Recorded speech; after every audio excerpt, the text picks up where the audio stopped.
अर्जुन देव के चेहरे पर एक खुशी के भाव दिखाई दिए। उसका दिल प्रत्याशा से भर गया था। उसके बाद उन्होंने बाहर की स्थिति की जांच करने के लिए लाइफ बेस्टोवल स्पेल का इस्तेमाल किया। उन्होंने पाया कि आर्य कबीले का विशाल गहरा बर्फ का महल पहले ही गायब हो चुका था। लगभग आधा महीना हो गया है। ऐसा लगता है कि वे अब टिक नहीं सकते। मेरे जाने का समय हो गया है। अर्जुन देव ने अपनी आध्यात्मिक भावना वापस ले ली और मंद मंद मुस्कुराया। घात लगाकर किए गए आक्रमण से डरते हुए अर्जुन देव ने बाहर निकलने के लिए लाइफ बेस्टोवल मंत्र का इस्तेमाल किया। उसने एक बार क्षेत्र का चक्कर लगाया, इससे पहले कि उसने पुष्टि की कि हर कोई चला गया था। अर्जुन देव अब और नहीं रुके। उन्होंने चांदी के बख्तरअब्बद योद्धाओं को ड्रैगन फीनिक्स कॉल्ड्रॉन ले जाने का निर्देश दिया और जल्दी से इस भूमिगत जंगल को छोड़ दिया। पर्वत श्रृंखला में लौट आए। हालांकि पर्वत श्रृंखला में हवा अभी भी अशांत थी, लेकिन ये भूमिगत की तुलना में काफी बेहतर थी। अर्जुन देव ने एक गहरी सांस ली और महसूस किया कि उसकी छाती शिथिल हो गई है। स्याही पर्वत श्रृंखला के ऊपर का आकाश घातक खतरे से भरा हुआ था। अर्जुन देव ने लाल रंग के सिंहासन या चांदी के युद्धबोध का उपयोग करने की हिम्मत नहीं की। रैंक 7 राक्षसी जानवर जो आकाश में भर गए थे, उसे टुकड़े टुकड़े कर देंगे। अर्जुन देव केवल आज्ञाकारी रूप से जमीन से वापस आ सकते थे। वो इसे अनुभवात्मक प्रशिक्षण के रूप में मानेंगे। प्राचीन काल से मजबूत ने खुद को संयमित किया था। अर्जुन देव जोर से हंस पड़े। उन्होंने लूनर शैडो कृपाण को पकड़ लिया और वीरतापूर्ण तरीके से आगे बढ़े। आधे महीने बाद इंक माउंटेन रेंज के एक निकास पर एक युवक अपने माथे पर बंधे कपड़े की नीली पट्टी के साथ बारी बारी से नीले और सफेद वस्त्र पहने हुए धीरे धीरे बाहर चला गया। एक स्पिरिट फॉक्स उसके कंधे पर बैठ गया और उसकी कमर पर एक तलवार लटकी हुई थी। ये व्यक्ति अर्जुन देव था। वो कुछ थका हुआ लग रहा था, लेकिन उसकी आंखों में रोशनी अभी भी टिमटिमा रही थी। उसका तीखापन अभी भी मौजूद था। अर्जुन देव ने अपना पैर उठाया और बाहर निकल गए। जब उसने सूरज की रोशनी देखी जो उसने 1 महीने से नहीं देखी थी, तो उसने अपनी आंखें सिकोड़ ली और मंद मंद मुस्कुराया। मैं आखिरकार बाहर आ गया हूं। आज मुझे एहसास हुआ कि ताज़ी हवा और सूरज की रोशनी कितनी अद्भुत है। स्याही के जंगल सहित अर्जुन देव ने 1 महीने तक कड़वी खेती की थी। लाल रंग के सिंहासन ने एकत्र की गई सन्नाहार की स्थिति झरने के पानी के गहरे कुंड में बदल गई थी। ये पहले की तुलना में 10 गुना अधिक था। बेशक ये शुरुआत में उस विशाल सागर से अतुलनीय था। इससे बड़ा लाभ ये था कि अर्जुन देव की प्रतिक्रियाएं लंबे समय तक अनुभव की गई उच्च तीव्रता वाली लड़ाइयों के कारण तेज हो गई थीं। मार्शल टेक्निक्स का उनका उपयोग अधिक लचीला हो गया था। राक्षसी कोर की संख्या स्वर्गीय कृपाण मंडप के उपस्थान में छोड़े गए लोगों के अलावा एक भयानक संख्या तक पहुंच गई। अर्जुन देव ने उन्हें गिना। 1500 से अधिक रैंक 4 राक्षसी कोर, 1000 रैंक 5 राक्षसी कोर और 700 रैंक 6 राक्षसी कोर थे। ये धन की एक बड़ी राशि थी। यदि वो उन्हें स्पिरिट स्टोन्स के लिए बदल देता, तो वो निश्चित रूप से कम 2000 औसत दर्जे का मीडियल ग्रेड स्पिरिट स्टोन प्राप्त करने में सक्षम होगा। ये और भी अधिक हो सकता है।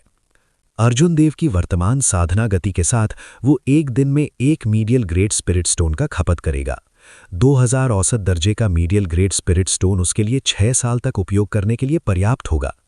यहां तक कि यदि अर्जुन देव की साधना क्षेत्र में वृद्धि हुई और खपत बढ़ गई, तब भी ये 2 साल तक चलने के लिए पर्याप्त से अधिक होगा। शेष 5000 मीडियल ग्रेड स्पिरिट स्टोन्स के साथ अर्जुन देव जो चाहे खरीद सकते थे। हालांकि जब अर्जुन देव ने 2 चांदी के बख्तरअब्बद योद्धाओं को अपने पीछे ड्रैगन फीनिक्स कॉल्ड्रॉन ले जाते देखा, तो वो थोड़ा भौहें चढ़ा गए। वो सोच नहीं पा रहे थे कि इससे निपटना कैसे है। वो ड्रैगन फीनिक्स कॉल्ड्रॉन को यूनिवर्स रिंग में स्टोर नहीं कर सकता था। ये बहुत बड़ा था। अगर वो इसे कहीं और रख दे तो ये बहुत ही आकर्षक होगा। अर्जुन देव ने कहने से पहले कुछ देर खुद से कहा, ऐसा लगता है कि मैं इसे केवल एक अधिक प्रतिष्ठित गिरवी माप दुकान में रख सकता हूं। मुझे याद है कि सुहानी के कबीले का व्यापारी संघ एक गिरवी दुकान भी चलाता है। मैं इसे वहां कैसे रखूं? ची। एक विचार के साथ लाल रंग का सिंहासन लाल रंग के बादल पर उड़ गया। ये स्थान अभी भी डोंगमिंग प्रांत के भीतर था। चांदी का युद्धबोध काफी आकर्षक था। अर्जुन देव को पहचाने जाने का डर था, इसलिए वो केवल लाल रंग के सिंहासन का उपयोग कर सकता था। चांदी के बख्तरअब्बद योद्धा ने ड्रैगन फीनिक्स कॉल्ड्रॉन को उठाया और धीरे धीरे लाल बादल की ओर बढ़ा। लाल बादल बहुत ही नरम था, जैसे कि वो ठोस है। गिरने से चिंता करने की जरूरत नहीं है। सिंहासन पर बैठकर अर्जुन देव ने अपनी पूरी शक्ति से सिंहासन का संचालन किया। वो जल्दी से आसमान में उड़ गया। डोंगमिंग शहर की राजधानी की ओर बढ़ रहा था। एक रात 2 दिन बाद अर्जुन देव चुपचाप डोंगमिंग शहर के बाहर उतरे। उन्होंने सबसे पहले शहर में प्रवेश किया और ड्रैगन फीनिक्स कॉल्ड्रॉन को स्टोर करने के लिए एक बड़ा बॉक्स प्राप्त किया। फिर वो शहर के लिए रवाना हो गए। आधी रात को शहर में एक बड़ा बॉक्स लाना अनिवार्य रूप से शहर के रक्षकों का ध्यान आकर्षित करेगा। हालांकि आम लोग ड्रैगन फीनिक्स कॉल्ड्रॉन के बारे में कुछ खास नहीं बता पाएंगे, इसलिए नगर रक्षकों को कुछ भी पता चलने के बारे में चिंता करने की कोई आवश्यकता नहीं थी। अर्जुन देव ने शांति से बॉक्स खोला, शहर के प्रहरियों को दिखाने के बाद वो बिना किसी रुकावट के शहर में प्रवेश कर गया। अर्जुन देव को मोहरे की दुकान पर जाने की जल्दी नहीं थी। इसके बजाय उसने एक सराय मिली और उसने एक अच्छा कमरा मांगा। फिर उसने अच्छे से स्नान किया। पिछले महीने की थकान को धोने के बाद वो गहरी नींद में गिर गया। अगले दिन वेटर से फेंग कबीले के मोहरे की दुकान का स्थान पूछने के बाद अर्जुन देव एक बड़ा बॉक्स लेकर आधी रात को चुपचाप दौड़ पड़ा। मोहरे की दुकान का नाम विक्टोरियस लीडर था। ये आधी रात को पहले ही बंद था। नीले कदम दरवाजे तक फैले हुए हैं। दरवाजे पर 2 फायर फीनिक्स उकेरे गए थे। ये फेंग कबीले मर्चेंट एसोसिएशन का प्रतीक था। जब तक किसी दुकान पर यह प्रतीक उकेरा गया था, तब तक इसे फेंग कबीले की संपत्ति माना जाएगा। जैसे ही अर्जुन देव ने धीरे धीरे सीढ़ियां चढ़ी, उन्होंने तुरंत महसूस किया कि कुछ मजबूत आभा उन पर बंद हो गई है। इन आभाओं ने उनके शरीर को लगातार स्कैन किया, उसके माध्यम से देखने की कोशिश की। डोंगमिंग शहर दुनिया के 4 महान शहरों में से एक था। फेंग कबीले ने यहाँ जो मोहरे की दुकान रखी है, उसका निश्चित रूप से बहुत अधिक व्यवसाय होगा। यह आश्चर्य की बात नहीं थी कि इस पर भारी पहरा दिया जाता था। Clang clang. लकड़ी के बक्से को पकड़कर अर्जुन देव शांति से दरवाजे के पास चले गए और हल्की से दस्तक दी। ये कौन है? आधी रात हो गई है और तुम मुझे सोने नहीं देते। आप यहाँ चीजों को गिरवी रखने के लिए हैं या दुकान सहायक? ने दरवाजा खोलकर नींद भरी आंखों से कहा। विक्टोरियस मुख्य मोहरे की दुकान।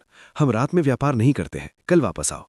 अपनी बात समाप्त करने के बाद वो फिर से दरवाजा बंद करने वाला था। अर्जुन देव ने एक हाथ से बक्से को पकड़ा रखा और दूसरे हाथ से दरवाजा बंद कर दिया। वो धीरे से मुस्कुराया और कहा, आप कोई बड़ी बात करना नहीं चाहते हैं? वेटर हंसते हुए कहा, बड़ा व्यवसाय? कितना बड़ा? अर्जुन देव मुस्कुराया और कुछ नहीं कहा। उसने सीधे धक्का देकर दरवाजा खोल दिया। वेटर इस बल का विरोध नहीं कर सका और जल्दी से पीछे हट गया। वो बहुत गुस्से में लग रहा था। अर्जुन देव ने अपनी पकड़ ढीली छोड़ दी और लकड़ी का बक्सा धड़ाम से जमीन पर गिर गया। ड्रैगन फीनिक्स कॉल्ड्रॉन के भारी वजन ने जमीन को कंपाने का कारण बना दिया। वेटर चौंक गया। वो हैरान था, उसे इतनी भारी वस्तु की उम्मीद नहीं थी। ये सोचना कि उसके सामने ये युवक इसे एक हाथ से आसानी से उठा सकता है। वेटर जो अर्जुन देव को भगाने वाला था, गंभीर हो गया। उसे अब नींद नहीं आ रही थी। जब उसने कहा, युवा हीरो, क्या आप कुछ गिरवी रख रहे हैं या इसे संग्रहित कर रहे हैं? इसे संग्रहित करना है, अर्जुन देव ने सरलता से कहा। मैं इसी समय कुछ बेच भी रहा हूं। वेटर फूट फूट कर मुस्कुराया और कहा, हालांकि हमारे मूल्यांकक पहले से ही सो रहे हैं, इस समय उन्हें जगाना सुविधाजनक नहीं है। अर्जुन देव ने लापरवाही से हॉल के चारों ओर देखा और यूनिवर्स रिंग से एक मीडियल ग्रेड स्पिरिट स्टोन निकाला और मंद मंद मुस्कुराया। क्या अब ये ठीक है? वेटर ने मेज पर मीडियल ग्रेड स्पिरिट स्टोन को देखा। उसकी आंखों में एक लालची नजर चमक उठी। यहां तक कि फेंग कबीले के मोहरे की दुकान के वेटर की भी अच्छी आंखें थीं। स्वाभाविक रूप से वेटर ने पहचान लिया था कि ये क्या है। Medial grade spirit stone. यदि इसे सोने के लिए बदल दिया जाए तो ये उसके लिए अपने जीवन के अधिकांश समय के लिए एक शानदार जीवन जीने के लिए पर्याप्त होगा। वेटर ने मीडियल ग्रेड स्पिरिट स्टोन को पकड़ लिया और मुस्कुराया। हाँ, कोई समस्या नहीं है, मैं अभी अपने मालिक को बुलाऊंगा। वेटर ने तुरंत एक मीडियल ग्रेड स्पिरिट स्टोन निकाल लिया। ऐसा लगता है कि ये एक बड़ी बात है। अगर मैं मालिक को जगाऊं तो मुझे उसे डांटने से डरने की आवश्यकता नहीं होगी। अर्जुन देव ने वेटर की पीठ की ओर देखा और दिल का हल्का दर्द महसूस किया। इस बार वो केवल बहुत अधिक खर्च कर सका। दिन में यहाँ बहुत से लोग थे। इस जगह के लीक होने की खबर से बचना मुश्किल होगा। एक अतिरिक्त मीडियल ग्रेड स्पिरिट स्टोन खर्च करना इसके लिए लायक था। एक कप चाय बनाने में लगने वाले समय के बाद हॉल के पीछे से कदमों की आहट आ रही थी। पहले का वेटर एक बूढ़े आदमी को ले गया जो यात्रा से घिरा हुआ लग रहा था। बूढ़े ने लंबे भूरे रंग के वस्त्र पहने थे और स्थिर कदमों से चल रहे थे। उसकी आंखें चमक रही थीं और उसकी की और खून जोरदार था। वो बिल्कुल भी बूढ़ा नहीं लग रहा था।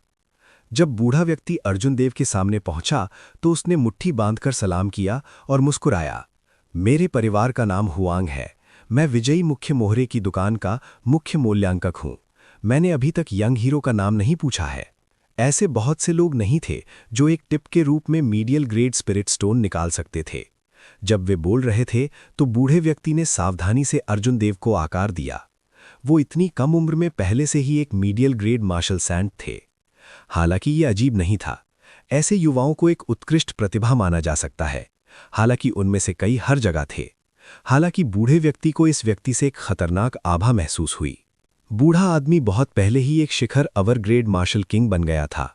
हालांकि वो प्राचीन वस्तुओं के मूल्यांकन में बहुत तल्लीन था, जिससे उसकी खेती में देरी हुई। ये युवा सरल नहीं है, बूढ़े ने अपने दिल में निष्कर्ष निकाला। अर्जुन देव ने मुट्ठी बांधकर सलामी दी और मुस्कुराते हुए कहा, मैं अपना नाम लेने की हिम्मत नहीं करता, आप मुझे ये चेन कह सकते हैं। क्या मैं इस आइटम पर एक नज़र डालने में मदद करने के लिए मास्टर हुआंग को परेशान कर सकता हूँ? मैं इसे कुछ समय के लिए आपकी दुकान में स्टोर करना चाहता हूँ। मोहरे की दुकान के नियम थे कि वस्तु का मूल्य निर्धारित किया जाता था। वस्तु के मूल्य और रैंक का मूल्यांकन कैसे किया जाए, ये मूल्यांकक की दृष्टि और ज्ञान पर निर्भर करता है।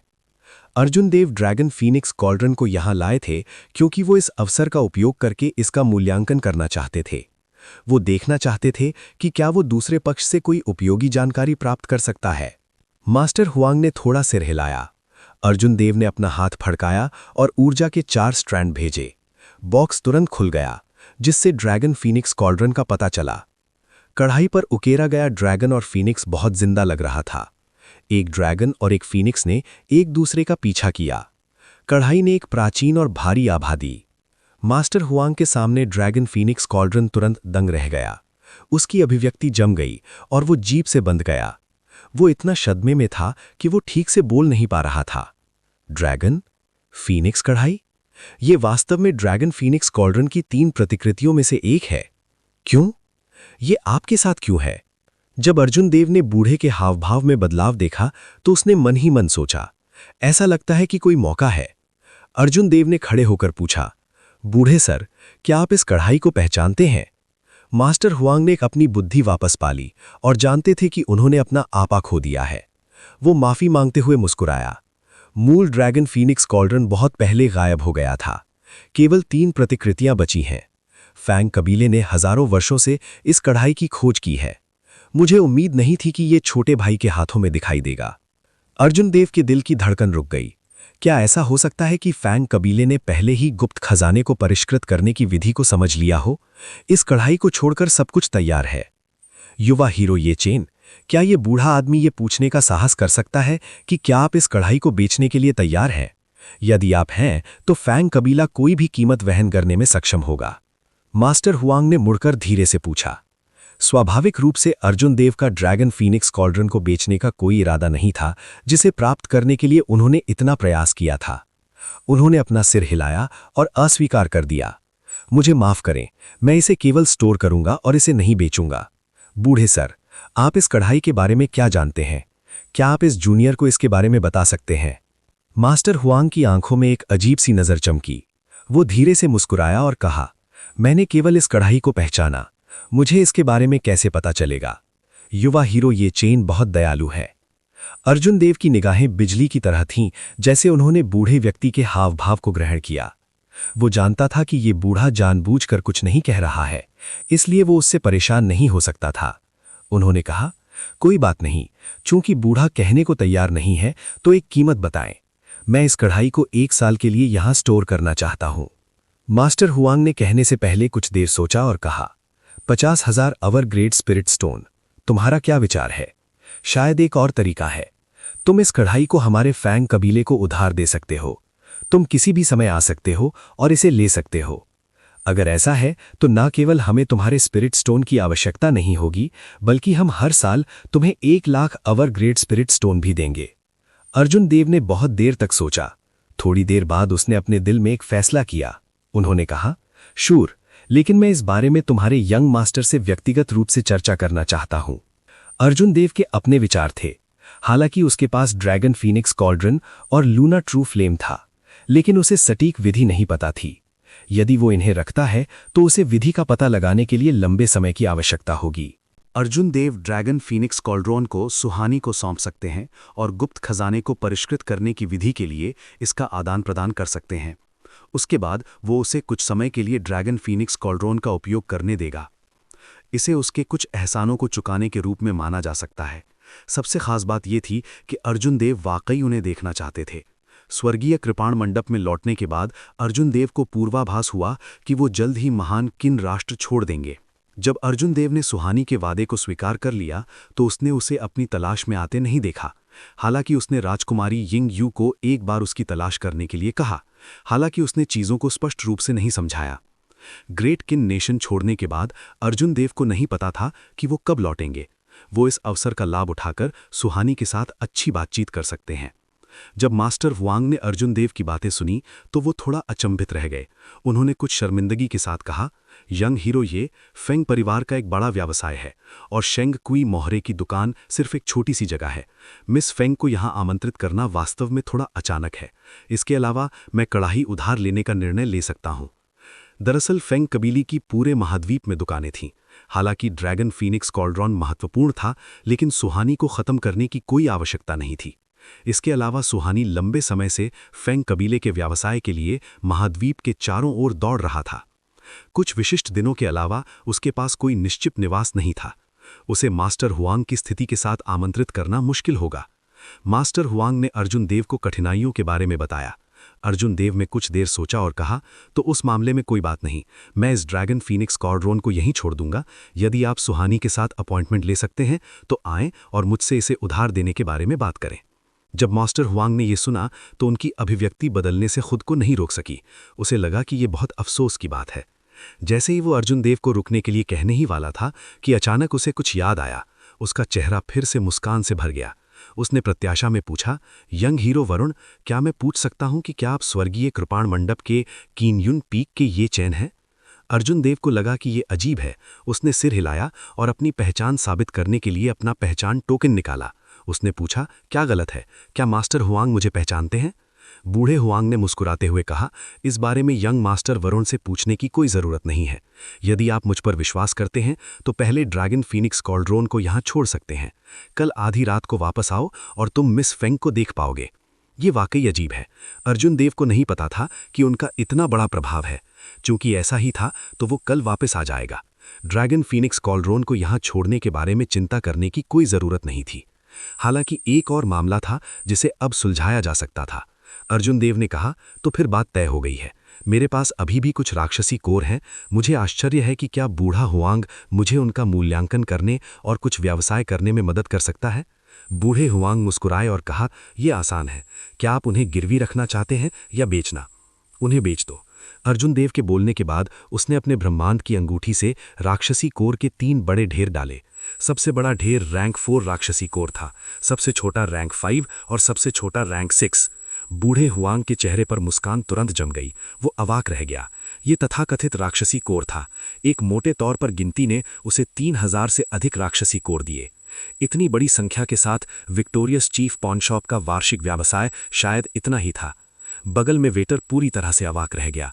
उसने मन ही मन सोचा, सौभाग्य से मैंने इस व्यक्ति को ठेस पहुंचाने के लिए कुछ नहीं कहा।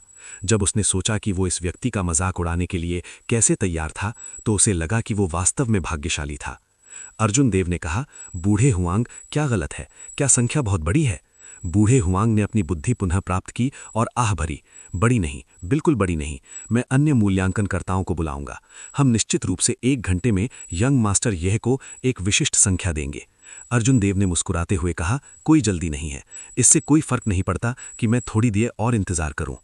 1 घंटे बाद बूढ़े हुआंग थके हुए चले गए। उन्होंने कागजों का एक ढेर निकाला और अर्जुन देव से कहा, यंग मास्टर, यह हर राक्षसी कोर के गुणों का मूल्यांकन किया गया है। उनमें से सभी का एक विशिष्ट मूल्य टैग है। एक नज़र डालें और देखें कि क्या कुछ ऐसा है जिसे आप जोड़ना चाहते हैं। अर्जुन देव ने कागजों का ढेर प्राप्त किया और उन्हें ध्यान से देखा। उसने पाया कि यह वास्तव में ऐसा ही था जैसा ओल्ड हुआंग ने कहा था। न केवल राक्षसी कोर के गुणों की सूची बनाई गई थी, बल्कि संबंधित राक्षसी जानवरों को भी सूचीबद्ध किया गया था। इसके अलावा सटीकता लगभग 100% थी। हर राक्षसी कोर का मूल्यांकन था। इसके अलावा मूल्यांकन का कारण विस्तार से बताया गया था। विक्टोरियस चीफ पॉन शॉप का मूल्यांकन करता बिल्कुल भी सरल नहीं था। ये अर्जुन देव के लिए एक आंख खोलने वाली बात थी, जिसने अर्जुन देव की कुछ मूल अवधारणाओं को उलट दिया। उदाहरण के लिए एक अवर रैंक 4 राक्षसी जानवर के राक्षसी कोर को सुपीरियर रैंक 5 राक्षसी कोर से भी अधिक महत्व दिया गया था। इसका कारण ये था कि हेवनली क्राफ्ट मैनर ने एक नया स्पिरिट वेपन विकसित किया था और उसे ऐसे राक्षसी कोर की तत्काल आवश्यकता थी। ऐसे ही कई मामले सामने आए। एक दानव कोर का मूल्य केवल उसकी रैंक से निर्धारित नहीं होता था। इससे अर्जुन देव को कुछ प्रेरणा मिली। अंत में अर्जुन देव ने कुल योग पर एक नज़र डाली। एक साथ जोड़े गए सभी राक्षसी कोर को 4,50,000 अवर ग्रेट स्पिरिट स्टोन्स में बेचा जा सकता है। जब अर्जुन देव ने अवर श्रेणी के स्पिरिट स्टोन्स को देखा तो वो थोड़ा भौं चढ़ा गए। ईमानदारी से कहूं तो उनके पास अवर ग्रेट स्पिरिट स्टोन्स का ज़्यादा इस्तेमाल नहीं था। अभी वो उन्हें केवल मुद्रा के रूप में उपयोग कर सकता था। साधारण खेती का कोई फायदा नहीं था। अधिक से अधिक इसका उपयोग सार को जल्दी से पुनर्प्राप्त करने के लिए किया जा सकता है जब किसी का सार थोड़ा समाप्त हो गया था। यदि अर्जुन देव बहुत अधिक कम हो जाते हैं तो वो केवल मीडियल ग्रेड स्पिरिट स्टोन्स का उपयोग कर सकते हैं। एक औसत दर्जे का स्पिरिट स्टोन पर्याप्त नहीं होगा। जब ओल्ड हुआंग ने देखा कि अर्जुन देव की अभिव्यक्ति में कुछ गड़बड़ है तो उसने जांच के तरीके से पूछा, यंग मास्टर, ये क्या आप कीमत से संतुष्ट नहीं हैं? अर्जुन देव ने अपना सिर हिलाया और कहा, नहीं, 4,50,000 अवर ग्रेड स्पिरिट स्टोन्स पहले से ही बहुत अधिक कीमत है। हालांकि मैं सोच रहा था कि क्या मैं इसे मीडियल ग्रेड स्पिरिट स्टोन्स के लिए एक्सचेंज कर सकता हूं। जब ओल्ड हुआंग ने यह सुना तो वो धीमी आवाज में बुदबुदाया, ये असंभव नहीं है। हालांकि यंग मास्टर, ये को इस पर विचार करने की जरूरत है। हालांकि अवर ग्रेड स्पिरिट स्टोन्स अब मार्शल सेंट से ऊपर के काश्तकारों के लिए बहुत मदद नहीं कर रहे हैं, फिर भी वे महाद्वीप की मूल मुद्रा है। कोई अवमूल्यन नहीं होगा। ओल्ड हुआंग ने जो कहा वो गलत नहीं था। शीहे शहर में आयोजित नीलामियों में शुरुआती बिंदु के रूप में अवर ग्रेड स्पिरिट स्टोन्स का भी उपयोग किया गया था। अन्य जगहों पर कोई बड़ा बदलाव नहीं होना चाहिए। ओल्ड हुआंग ने जारी रखा, यदि आप औसत दर्जे के ग्रेड स्पिरिट स्टोन्स के बदले में अवर ग्रेड स्पिरिट स्टोन्स का उपयोग करते हैं तो आपको बहुत नुकसान होगा। यंग मास्टर, ये को इस पर निर्णय लेने से पहले गहराई से विचार करना चाहिए। शीहे शहर में हुई नीलामी में अर्जुन देव को इस तरह का नुकसान हुआ था। गुप्त खजाने को खरीदने के लिए उसके पास अवर ग्रेड स्पिरिट स्टोन्स के आदान प्रदान के लिए मध्यम ग्रेड स्पिरिट स्टोन्स के उपयोग के अलावा कोई विकल्प नहीं था।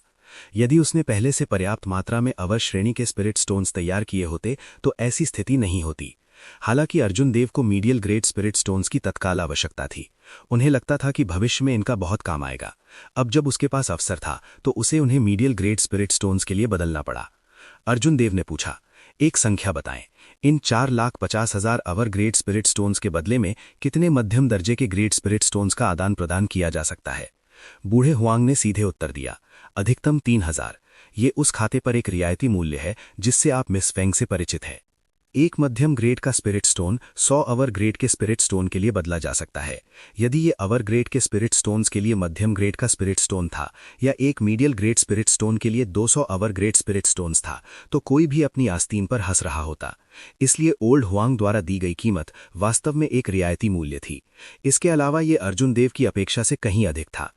अर्जुन देव ने उस सफेद कागज को नीचे रख दिया जिसने राक्षसी कोर का परिचय दिया था। वो मुस्कुराया और कहा, उस मामले में ओल्ड हुआंग का बहुत बहुत धन्यवाद। 3,000 मध्यम ग्रेड स्पिरिट स्टोन्स बहुत बड़ी राशि थी। अर्जुन देव को वास्तव में इसे प्राप्त करने से पहले कई प्रक्रियाओं से गुजरना पड़ा। अर्जुन देव ने 4 घंटों तक इंतजार किया, इससे पहले कि वो आखिरकार सभी 3,000 मीडियल ग्रेड स्पिरिट स्टोन्स प्राप्त करने में सफल रहा। यूनिवर्स रिंग में 5,000 मीडियल ग्रेड स्पिरिट स्टोन्स के अलावा अब अर्जुन देव के पास कुल 8,000 मीडियल ग्रेड स्पिरिट स्टोन्स थे। ये धन की भयानक मात्रा थी। अर्जुन देव ने करीब करीब वो सब कर लिया था जो उसे करने की जरूरत थी। जो बचा था वो कल सुहानी को देखने तक इंतजार करना था। जब अर्जुन देव ने विजयी मुख्य पाठ शॉप के दरवाजे खोले तो पूर्व में आकाश पहले से ही उजाला हो रहा था। भोर की रोशनी अंधकार की बेड़ियों को तोड़ने वाली थी। सड़कों पर पहले से ही कुछ लोग थे, हालांकि उनमें से अधिकांश शुरुआती दिनों में व्यवसाय करने वाले सामान्य लोग थे। काश्तकारों के कोई निशान नहीं थे। अर्जुन देव ने एक शांत मुस्कान प्रकट की जब वो धीरे धीरे उस सराय में चला गया जहां से वो आया था। उसकी गति न तो तेज थी न ही धीमी। जब उसने अपने आसपास के सामान्य लोगों की तरह तरह की चीखें सुनी तो उसकी मनस्थिति धीरे धीरे शांत हो गई। जब अर्जुन देव सराय के प्रवेश द्वार पर पहुंचे तो भोर की रोशनी आखिरकार रात के आकाश से मेल खाती थी। एक लाल सूरज दिखाई दिया।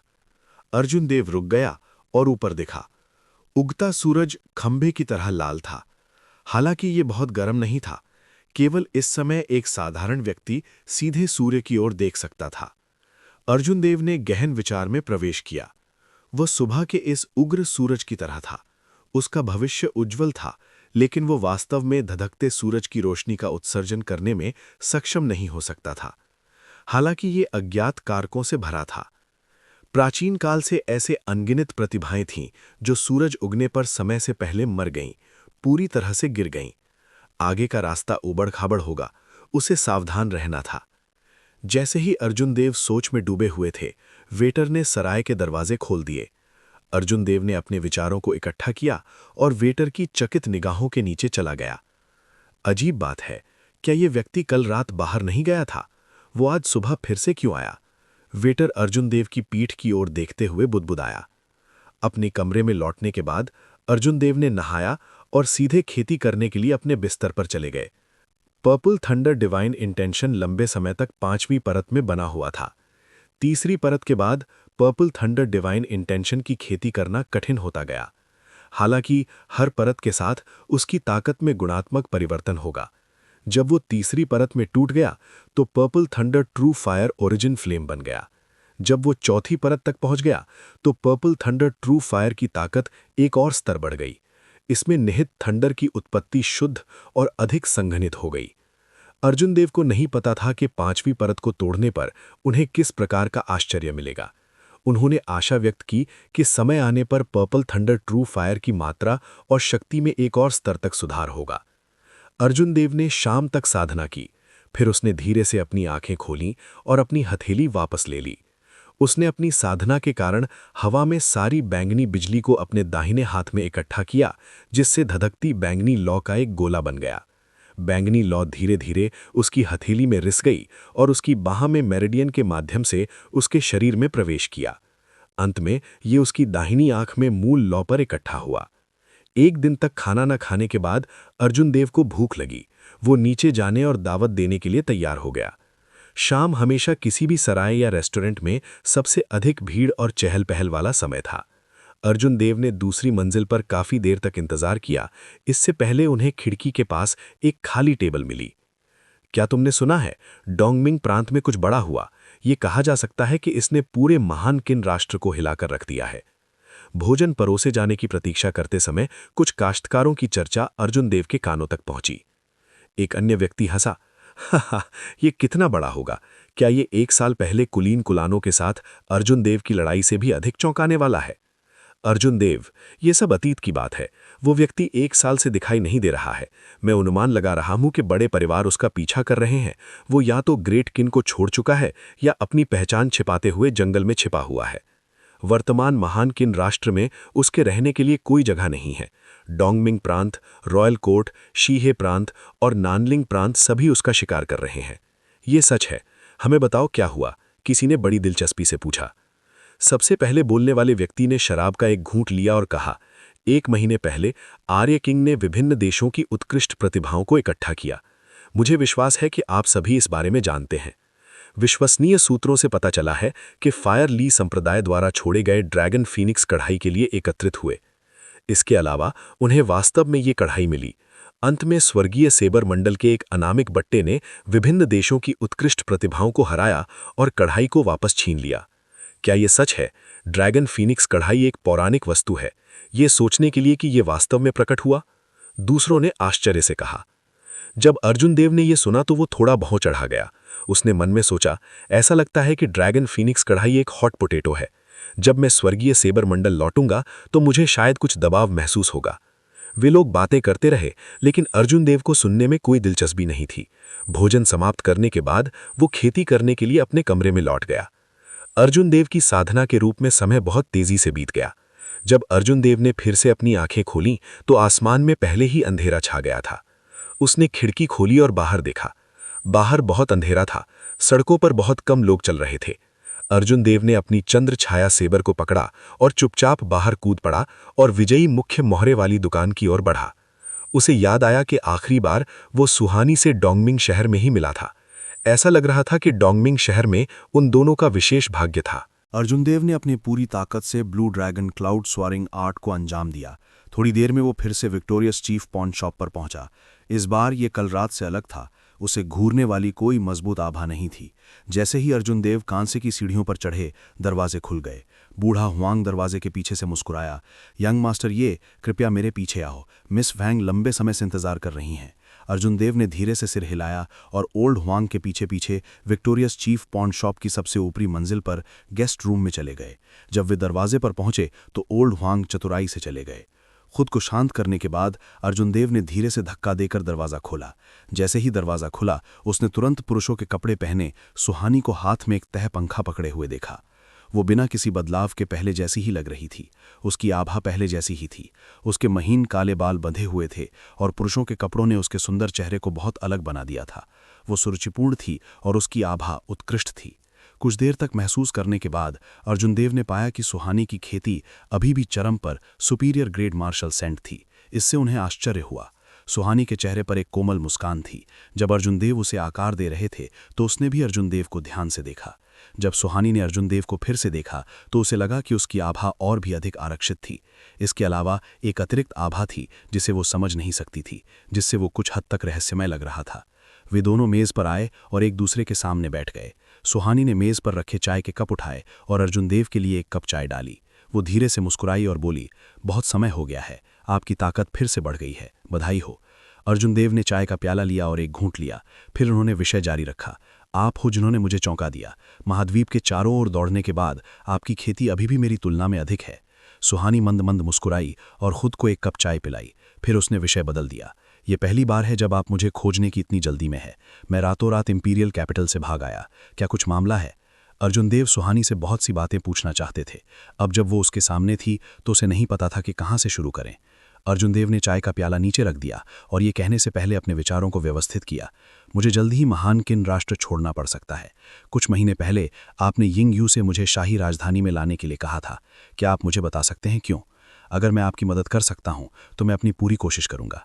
हालांकि अगर मैं ग्रेट किन नेशन छोड़ देता हूं तो मैं कुछ समय के लिए वापस नहीं आ पाऊंगा। सुहानी मंद मंद मुस्कुराई और उसके दिल में गर्माहट महसूस हुई। उसे उम्मीद नहीं थी कि जब अर्जुन देव महान किन राष्ट्र छोड़ने की तैयारी कर रहा था तब भी वो उससे किया गया वादा याद रखेगा। वास्तव में अपनी ताकत के साथ आपके लिए बाहर जाकर प्रशिक्षण लेना अच्छा होगा। हालांकि आपको मेरे वादे की चिंता करने की ज़रूरत नहीं है। भले ही आप पृथ्वी के छोर पर हों, मैं आपको तुरंत ढूंढ लूंगा, सुहानी ने धीरे से कहा। ऐसा लग रहा था कि सुहानी अभी भी उसे अपना रहस्य बताने को तैयार नहीं थी। ऐसा ही हो, अर्जुन देव ने उसे मजबूर नहीं किया। उसने पूछना जारी रखा, चचेरी बहन यामिनी, स्वर्गीय किन स्कूल में चीज़ें कैसी हैं? जब सुहानी ने यामिनी का नाम सुना तो उसकी आंखों में एक जटिल अभिव्यक्ति चमक उठी। उसने कहा, उसने आपका बहता हुआ लाइट फ्लावर प्राप्त किया और वर्तमान में अपनी पूरी ताकत से खेती कर रही है। वो खुद के प्रति बहुत सख्त है और उसने जो प्रतिभा दिखाई वो बहुत अधिक है। वर्तमान में हेवनली किन स्कूल के वरिष्ठों में से एक ने उसे पहले ही एक शिष्य के रूप में स्वीकार कर लिया है। ये सुनकर कि दूसरा पक्ष ठीक है तो अर्जुन देव को थोड़ा आराम मिला। अर्जुन देव ड्रैगन फीनिक्स कॉल्ड्रन था उल्लेख करने से पहले उन दोनों ने काफ़ी देर तक बातें की। सुहानी ने कुछ देर तक हिचकिचाया, फिर माफ़ी मांगते हुए कहा, फैंग कबीले के पास वास्तव में गुप्त खजानों को परिष्कृत करने का एक तरीका है। हालांकि इस तरह के शीर्ष रहस्य को केवल कबीले का प्रमुख ही जानता है, मैं खुद नहीं जानता। इससे अर्जुन देव कुछ हैरान हो गए। हालांकि जब उन्होंने इस बारे में सोचा तो ये वास्तव में ऐसा ही था। यदि किसी कबीले ने वास्तव में गुप्त खजानों को परिष्कृत करने की विधि को समझ लिया तो कबीले की ताकत निश्चित रूप से बढ़ जाएगी।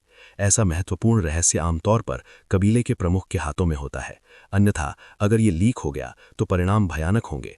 जहां तक कि इस बात का सवाल है कि क्या अन्य कारण थे या सुहानी की अपनी कठिनाइयां थीं, अर्जुन देव ने परवाह नहीं की।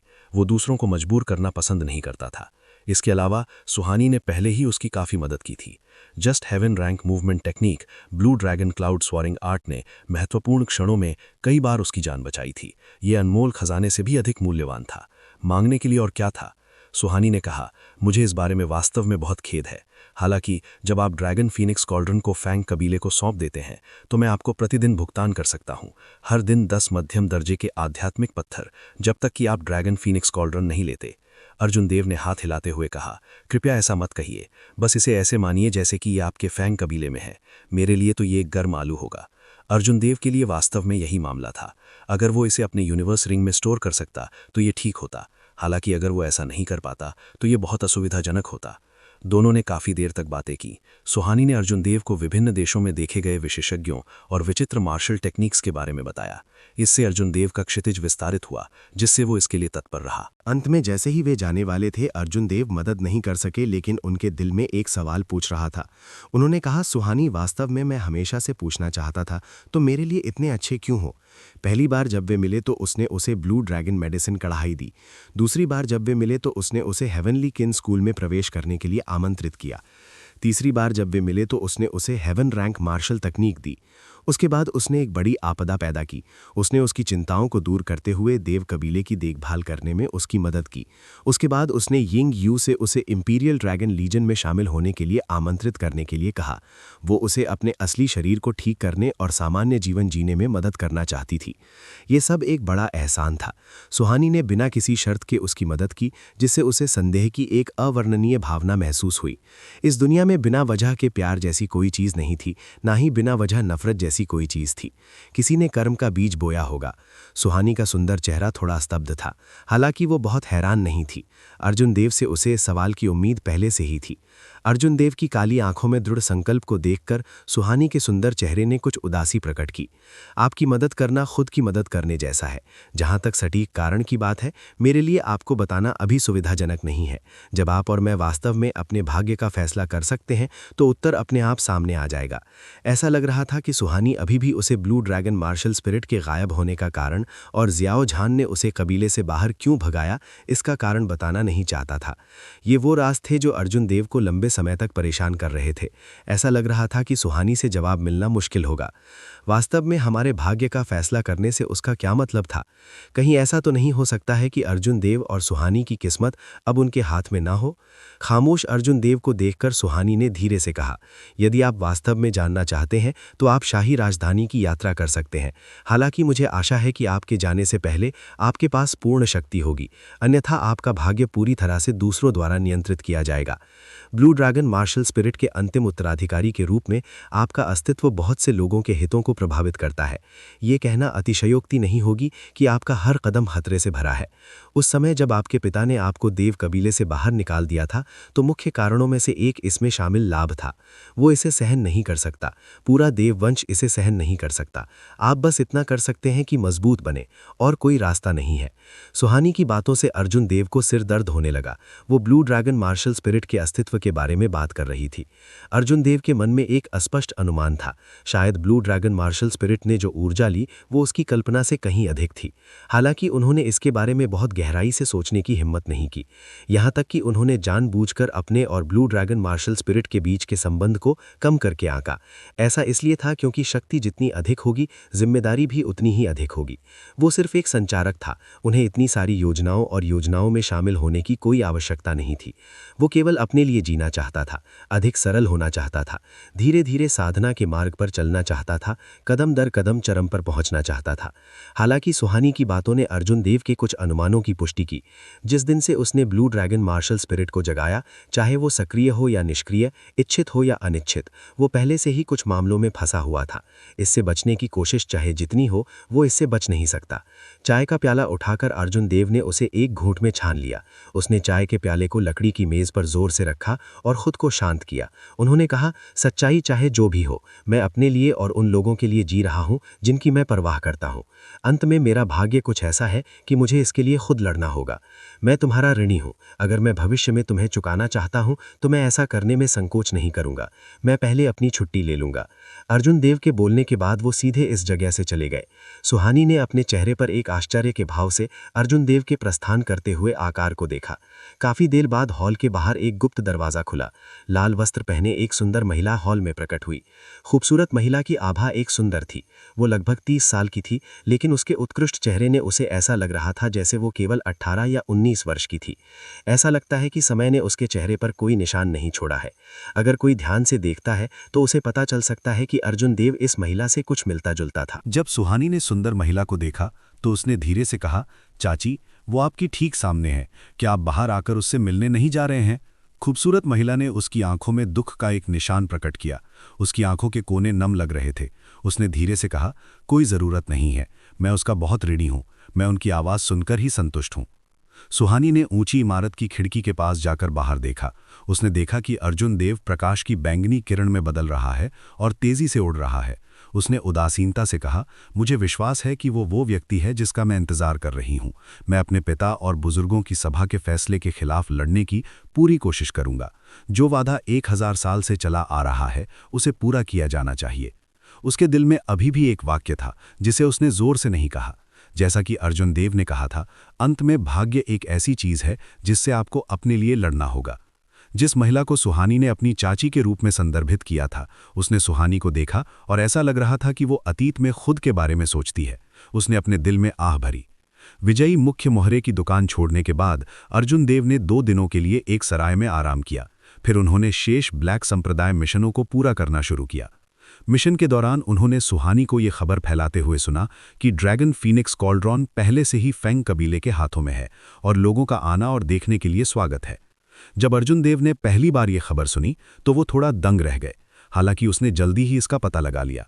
सुहानी अर्जुन देव से सबका ध्यान हटाने की कोशिश कर रही थी। ड्रैगन फीनिक्स कड़ाही एक तूफान की आग की तरह था। इसने कई शक्तियों का ध्यान आकर्षित किया। अर्जुन देव कहीं भी गए, उनका ड्रैगन फीनिक्स कॉल्ड्रोन ध्यान आकर्षित करेगा। बेशक ये दुर्भावनापूर्ण इरादे से ध्यान दिया जाएगा। जब तक वो ड्रैगन फीनिक्स कॉल्ड्रोन को स्वर्गीय तलवार मंडप में नहीं पहुंचाता, तब तक वो एक मजबूत शक्ति के संरक्षण में रहेगा। ऐसा करके सुहानी ने अर्जुन देव पर बहुत बड़ा उपकार किया था। 1 महीने बाद अर्जुन देव ने उन्हें प्राप्त सभी उच्च रैंक वाले मिशन पूरे कर लिए। उन्होंने स्वर्गीय तलवार मंडप में वापस अपनी यात्रा शुरू की। मिशनों के प्रतिबंधों के बिना वो पूरी गति से वापस चला गया। वो आधे महीने में स्वर्गीय तलवार मंडप लौट आया। फिर अर्जुन देव सीधे हेवन व्यूइंग प्लेटफॉर्म के हॉल ऑफ कंट्रीब्यूशन की ओर बढ़े। हॉल ऑफ कंट्रीब्यूशन की दूसरी मंजिल पर मिशन स्वीकार करने के प्रभारी व्यक्ति ने मिशन अनुबंधों को सत्यापित किया, जो अर्जुन देव ने एक एक करके सौंपे थे। आपने 3 महीने में सभी ब्लैक संप्रदाय मिशन पूरे कर लिए। मुझे उम्मीद नहीं थी कि आप वास्तव में ऐसा करेंगे। हॉल ऑफ कंट्रीब्यूशन के प्रभारी व्यक्ति ने अनुबंधों की जांच करने के बाद आश्चर्य में कहा। अर्जुन देव मंद मंद मुस्कुराए और कुछ नहीं बोला। ये सभी उच्च रैंक वाले मिशन सावधानीपूर्वक विचार करने के बाद बनाए गए थे। पूर्ण विश्वास के बिना अर्जुन देव एक बार में इतने सारे उच्च रैंक वाले मिशनों को स्वीकार नहीं करेंगे। उन्होंने कहा, कुल 30,000 अंशदान अंक हैं, एक नज़र रखो। उस व्यक्ति ने ईर्ष्या से कहा।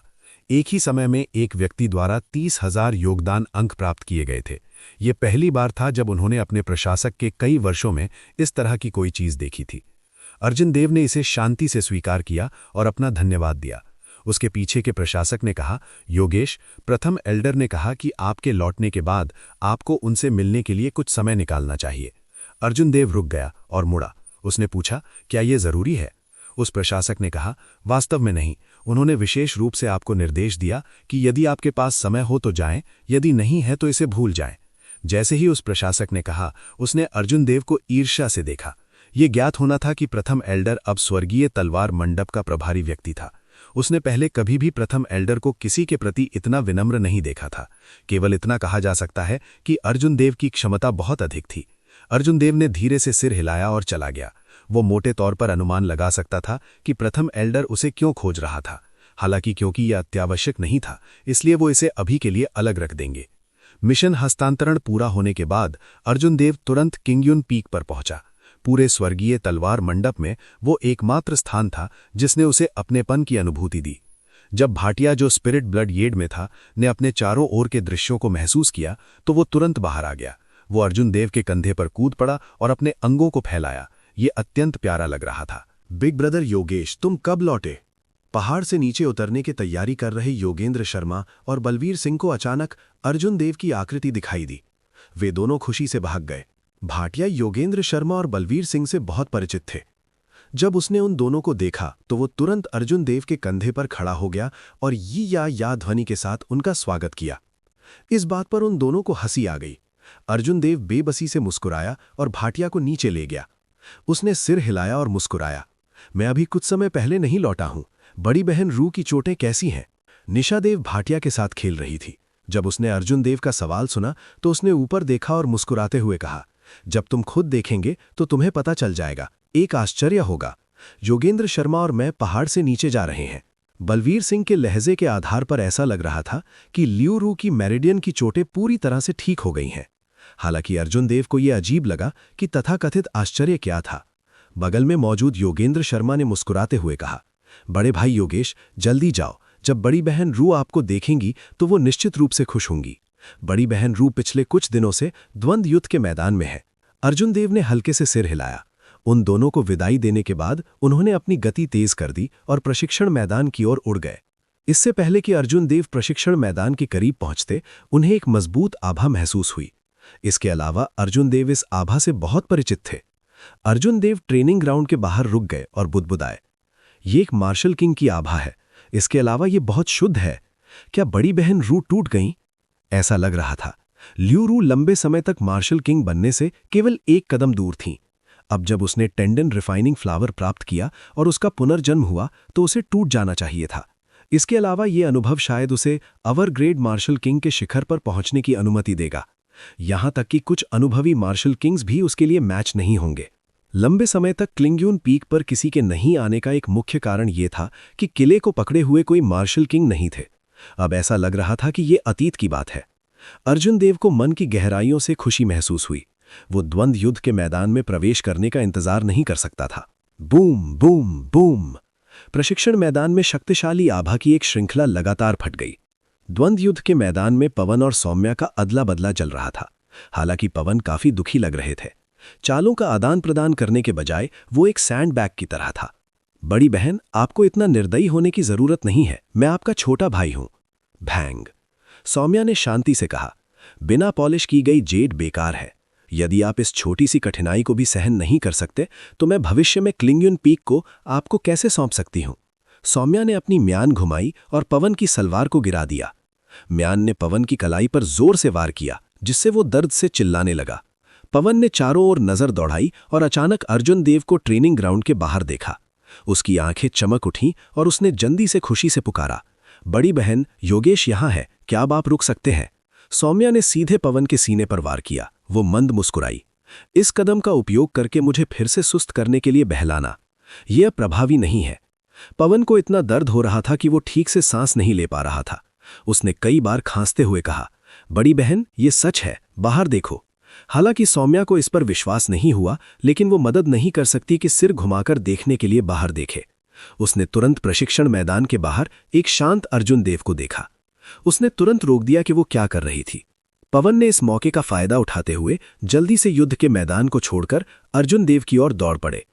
योगेश, आप आखिरकार वापस आ गए। अगर तुम फिर भी वापस नहीं आते तो मुझे मेरी बड़ी बहन ने पीट पीट कर मार डाला था। पवन की हथेली के प्रहार से अर्जुन देव 3 दिन पीछे गिर गए। उन्होंने पवन के उत्साह को पूरी तरह से अनुभव किया था। वो स्थिरता से खड़ा था और धीरे से मुस्कुराया, तुम्हें आनंद मनाना चाहिए। इस हथेली के प्रहार को देखो, तुम्हारी शक्ति स्पष्ट रूप से काफी बढ़ गई है। पवन शर्मिंदगी से मुस्कुराया। फिर उसने रहस्यमय तरीके से कहा, यह बस ऐसा ही है, आपकी तुलना में मैं बहुत कमजोर हूं। मैं पहले जा रहा हूं, आपको बाद में एक सुखद आश्चर्य होगा। अर्जुन देव को यह बात अजीब लगी। हर कोई एक सुखद आश्चर्य के बारे में क्यों बात कर रहा है? वास्तव में सुखद आश्चर्य क्या है?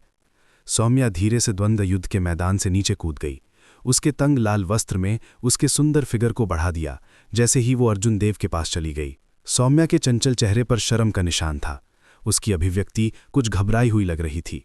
हालांकि ऐसा लग रहा था कि उसने अपना मन बना लिया है और जल्दी से अर्जुन देव के पास चली गई। बो, इससे पहले कि अर्जुन देव प्रतिक्रिया दे पाते, सौम्या के कोमल लाल होंठ जल्दी से उसके होंठों को चोंच मारते थे। ये पानी की सतह पर एक ड्रैगन फ्लाई की तरह था और वो जल्दी से पीछे हट गई। द्वंद्व युद्ध के मैदान के बाहर पवन, योगेंद्र शर्मा और बलवीर सिंह, जो पहले ही जाने के लिए सहमत हो चुके थे, सभी एक साथ दिखाई दिए। वे बिना पलक झपकाए इस दृश्य को देखते रहे। हा, मेरी बड़ी बहन वास्तव में बोल्ड है। हालांकि उसने वही किया जो उसने कहा, मुझे ये पसंद है। पवन बगल में जोर से हंस पड़ा। बलवीर सिंह ने हंसते हुए कहा, हालांकि ऐसा लगता है कि उनके पास ज्यादा अनुभव नहीं था, बस इतना ही। योगेंद्र शर्मा ने मुस्कुराते हुए कहा, हाँ, उसे पहले कोई अनुभव नहीं था। एकमात्र समय था जब बिग ब्रदर योगेश ने पहल की। अब हम जा सकते हैं। अगर हम ऐसा नहीं करते हैं तो बड़ी बहन सौम्या पागल हो जाएंगी। उन तीनों के पीछे भाटिया ने उन दोनों को अजीब तरह से देखा। उसकी बड़ी बड़ी आंखें संदेह से भर गईं। जैसे ही योगेंद्र शर्मा ने बात की, पवन और बलवीर सिंह ने तुरंत प्रतिक्रिया दी। बलवीर सिंह ने भाटिया को पकड़ लिया और जल्दी से पीछे हट गया। क्या ये तथाकथित सुखद आश्चर्य है? अर्जुन देव ने मन ही मन बुदबुदाया। उसका नाजुक चेहरा थोड़ा शर्मा गया। उसे नहीं पता था कि क्या करना है। हालांकि ये पहली बार नहीं था जब उन्होंने सौम्या को चूमा था। आखिरी बार जब उन्होंने चूमा था तो वे निष्क्रिय थे। हालांकि पहले वे दोनों निष्क्रिय थे। इस बार अलग था। इस बार सौम्या पहल कर रही थी। अर्जुन देव का हृदय, जो हमेशा एक प्राचीन कुएं की तरह शांत रहता था, में हल्की लहर थी। उसने कुछ कठिनाई से पूछा, बड़ी बहन सौम्या, तुम क्या कर रही हो? सौम्या के पास मूल रूप से एक शर्मीली अभिव्यक्ति थी। हालांकि जब उन्होंने अर्जुन देव को ऐसी स्थिति में देखा तो उन्हें खुशी हुई। वो जोर से हंसी और बोली, ये तुम्हारे लिए एक इनाम है। टेंडन रिफाइनिंग फ्लावर के लिए धन्यवाद। यदि टेंडन रिफाइनिंग फ्लावर के लिए नहीं तो मैं एक अपंग हो जाऊंगा। मैं मार्शल किंग के माध्यम से नहीं टूट गया होता। बस धन्यवाद। अर्जुन देव को मन ही मन थोड़ी निराशा महसूस हुई। उसने धीरे से कहा, मुझे यही करना चाहिए। ये एक संयोग था कि मुझे टेंडन रिफाइनिंग फ्लावर मिला। ये आदमी वास्तव में बोलना नहीं जानता, सौम्या ने उदास होकर मन ही मन सोचा। कोई बात नहीं, उसके लकड़ी के चरित्र को बदला नहीं जा सकता। सौम्या ने अर्जुन देव का हाथ पकड़ लिया और धीरे से कहा, चलो अब इस बारे में बात नहीं करते हैं, मैं तुम्हें कुछ देखने के लिए लाऊंगा। अर्जुन देव ने संदेह महसूस करते हुए पीछा किया। जब वे द्वंद्व युद्ध के मैदान के एक कोने पर पहुंचे तो सौम्या ने अर्जुन देव का हाथ छोड़ दिया और कहा, ये बात है, नजर रखो। प्राचीन कृपाणों को जमीन में छुरा घोंपा गया था। कृपाणों में एक शोरदार और प्राचीन आभा थी। 1000 से अधिक प्राचीन कृपाणों को एक रहस्यमय और जटिल संरचना में व्यवस्थित किया गया था। कृपाण पर निहित प्राचीन आभा एक साथ विलीन हो गई। अर्जुन देव सामने खड़े हो गए और इसे महसूस करने के लिए अपनी आंखें बंद कर लीं। ये एक शानदार सेना की तरह थी जिसमें हजारों लोग और घोड़े उस पर हमला कर रहे थे, जिससे की मार डाली जा रही थी। मारो मारो मारो मारो। उसकी चेतना के सागर में लाल सिंहासन लगातार कांप रहा था।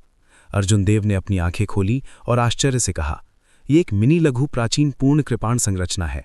हालांकि यह पहले से अलग क्यों लगता है? प्राचीन आभा और भी सघन है। इसमें निहित मार डालने की पहले से बिल्कुल अलग स्तर पर है। सौम्या ने एक संतुष्ट मुस्कान प्रकट की। आपने सही अनुमान लगाया। यहाँ के हर कृपाण का 10,000 साल से भी अधिक पुराना इतिहास है। ये वास्तविक प्राचीन हथियार हैं। ये प्राचीन पूर्ण कृपाण संरचना निश्चित रूप से आपको तलवार को सुनने और उसके साथ संवाद करने में मदद करेगी। अर्जुन देव बहुत प्रभावित हुए। सौम्या को ऐसे प्राचीन हथियारों को ढूंढने में सक्षम होने के लिए उसने बहुत प्रयास किया होगा। अर्जुन देव को पवन से पता था कि सौम्या ने सोमचैन पर उन प्राचीन हथियारों के लिए एहसान किया था जो उसने अतीत में उधार लिए थे। इस बार इतने सारे प्राचीन हथियार प्राप्त करने के लिए उसने पहले की तुलना में बहुत अधिक खर्च किया होगा। दरअसल सौम्या को पता था कि एक बार जब वो तलवार को सुनने और उसके साथ संवाद करने को समझ लेती है तो उसके लिए किंगयुन पीक छोड़ने का समय आ जाएगा। हालांकि सौम्या ने फिर भी बिना किसी हिचकिचाहट की उसकी मदद की। ये दयालुता कुछ ऐसी थी जिसे अर्जुन देव को स्वीकार करना मुश्किल था। अर्जुन देव ने ईमानदारी से कहा, रुयू, धन्यवाद। मैं आपसे वादा करता हूं कि चाहे कुछ भी हो, मैं किंगयुन पीक को इनर डिसाइपल रैंकिंग प्रतियोगिता में पहली रैंक प्राप्त करने में मदद करूंगा। इनर डिसाइपल रैंकिंग प्रतियोगिता आखिरी चीज थी जो अर्जुन देव किंगयुन पीक के लिए करना चाहते थे, जबकि वो हेवनली सेबर पवेलियन में थे। वो केवल सौम्या को किंगयुन पीक को पुनर्प्राप्त करने के लिए ऐसा कर सकता था। सौम्या के चेहरे पर आश्चर्य का भाव चमक उठा। अंत में अर्जुन देव ने जो कहा उसने वो नहीं सुना। उसके चुलबुले चेहरे पर सुखद आश्चर्य का भाव था जब उसने कहा, तुमने मुझे क्या कहा? अर्जुन देव को अचानक समझ में आया। क्षमा करें, मैंने गलत बात कही, बड़ी बहन सौम्या। सौम्या ने हंसते हुए कहा, अरे क्या मैं इतनी डरावनी हूं? आप माफी क्यों मांग रहे हैं? आपने कुछ भी गलत नहीं कहा। मैं आपको भविष्य में मुझे रूयू कहने की अनुमति दूंगा। याद रखें, आपको मुझे संबोधित करने के तरीके को बदलने की अनुमति नहीं है। अर्जुन देव को कुछ शर्मिंदगी महसूस हुई क्योंकि उन्होंने कहा, समझ गया, बड़ी बहन सौम्या, नहीं, ये रूयू है। अर्जुन देव ने गलती से फिर से कह दिया। जब उसने सौम्या के हाव भाव बदलते देखा तो वो जल्दी से दौड़ पड़ा। तभी सौम्या संतुष्टि से मुस्कुराई। आप अभी अभी एक लंबी यात्रा से लौटे हैं। जाओ और प्राचीन पूर्ण कृपाण गठन में आराम करो और इसे आजमा लो, सौम्या ने सुझाव दिया। अर्जुन देव ने इस बारे में सोचा और हामी भर दी। प्राचीन निरपेक्ष कृपाण गठन के इस मजबूत संस्करण में निश्चित रूप से पिछले वाले की तुलना में एक अतिरिक्त जोखिम होगा। वो अभी इसके लिए पूरी तरह से तैयार नहीं था। इसे आजमाने से पहले एक दिन आराम करना अच्छा होगा। अर्जुन देव ने विदा ली और अपने आंगन में चले गए। आंगन बहुत साफ सुथरा था। गिरे हुए पत्ते किनारे की ओर बह गए। पत्थर की मेज भी बेदाग थी। ये स्पष्ट था कि जिस समय अर्जुन देव दूर थे उस समय कोई न कोई बार बार आंगन को साफ करने आता था। अर्जुन देव अनमने से पत्थर की मेज पर बैठे थे। जब वो द्वंद्व युद्ध के मैदान से बाहर निकला तो उसे लगा कि उसका मन शांत नहीं हुआ है। इससे पहले उसने केवल सौम्या के सामने अपनी भावनाओं को जबरन दबा दिया था। अब वो इसे और नहीं पकड़ सकता था और इसे सब फूटने नहीं दे सकता था। वो पहले कभी ऐसी स्थिति में नहीं था। यदि वो अतीत में होता तो वो निश्चित रूप से आकाश में अंधेरा होने से पहले के समय का उपयोग करता और इसे खेती पर बिल्कुल भी बर्बाद नहीं करता। वो निश्चित रूप से अब ऐसा नहीं होगा, आंगन में बैठकर अपने विचारों को जंगली चलने देता। दरअसल जब से पिछली बार सौम्या घायल हुई थी और उनका दिमाग गड़बड़ हो गया था, अर्जुन देव को पहले से ही एक अस्पष्ट भावना थी कि सौम्या ने अनजाने में उनके दिल में एक बहुत ही महत्वपूर्ण स्थान ले लिया है। यह एहसास कब शुरू हुआ, अर्जुन देव खुद स्पष्ट नहीं थे। शायद ये तब शुरू हुआ जब सौम्या ने उनके लिए सॉन्ग क्यू के हमले को रोक दिया। दरअसल वो पहले से ही अनजाने में उस चुंबन में गिर चुका था। उसके बाद वो अनजाने में और भी गहरा गिर गया। हालांकि वो खेती में तल्लीन था और उसने इसकी उपेक्षा की, या शायद ये कहा जा सकता है कि उसने जानबूझकर अपने दिल की सच्ची भावनाओं को नजरअंदाज कर दिया। जब सौम्या घायल हुई तभी इतनी तीव्रता से फूट पड़ी। उसका दर्द उसे मारने जैसा था, जिससे वो शांत नहीं हो पा रहा था। रात धीरे धीरे उतरती गई। आज रात कोई चांद नहीं था, केवल सितारों से भरा आकाश था जो तारों की रोशनी से टिमटिमा रहा था। अर्जुन देव बहुत देर तक आंगन में अकेले बैठे रहे। दिन में सौम्या के चुंबन ने अर्जुन देव के मन को एक बार फिर से विचलित कर दिया। ये उस समय से भी अधिक तीव्र था। ये एक बेकाबू लालसा थी। इस समय अर्जुन देव का मन सौम्या की आकृति से भर गया। वो शांत चुंबन उसके होठों पर बना हुआ लग रहा था। अर्जुन देव ने अपने विचारों को शांत करने की पूरी कोशिश की। उसने आकाश में भरे तारों की रोशनी को देखा और एक गहरी सांस ली। वो हवा में कूदा और दीवार के ऊपर से उड़ गया, सौम्या के स्वतंत्र आंगन की ओर बढ़ गया। अर्जुन देव बाढ़ अजगर की तरह चला। उसकी गति बिजली की तरह तेज थी। पलक झपकते ही वो सौम्या के आंगन के बाहर एक बड़े पेड़ पर रुक गया। आंगन से नर्म चीखों की एक श्रृंखला आई। अर्जुन देव की आंखें बिजली की तरह थीं। कमजोर तारों की रोशनी की मदद से वो आंगन की स्थिति को स्पष्ट रूप से देख सकता था। देर रात हो चुकी थी, लेकिन सौम्या को नींद नहीं आई। वो कृपाण तकनीकों के एक सेट का अभ्यास करने पर केंद्रित थी। आंगन में तेज हवा चली, जिससे अनगिनत गिरे हुए पत्ते निकल गए। तेज कृपाण क्यूई सभी दिशाओं में फैल गई। हालांकि अर्जुन देव की आंखों से वो बता सकता था कि सौम्या की मानसिक स्थिति कुछ अस्थिर थी। नतीजतन उसकी कृपाण तकनीक उद्घाटन से भरी थी। अगर वो इस तरह से दुश्मन से लड़ती है तो इसके गंभीर परिणाम होंगे। अर्जुन देव चुपचाप देख रहा था, जैसे कि सौम्या आंगन में अपनी कृपाण तकनीकों का अभ्यास कर रही थी। उसने अपने चेहरे पर एक फीकी मुस्कान प्रकट की और धीरे धीरे शांत हो गया। 1 घंटे के बाद अर्जुन देव चुपचाप पेड़ से नीचे उतरे और अपने आंगन की ओर चल पड़े।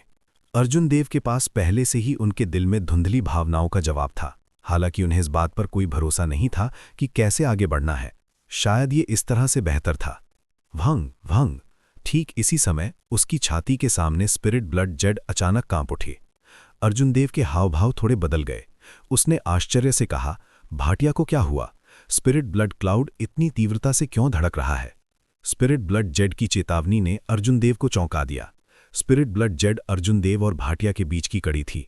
ये केवल तभी चेतावनी देगा जब उनमें से कोई गंभीर खतरे में हो। अर्जुन देव ने विंडवॉक सूज को सक्रिय किया और अपनी गति को सीमा तक बढ़ा दिया।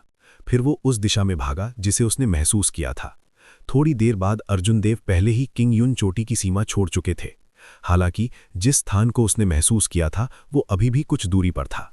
अर्जुन देव एक हरे भरे जंगल में रुक गए। अर्जुन देव इस जंगल के लिए कोई अजनबी नहीं थे।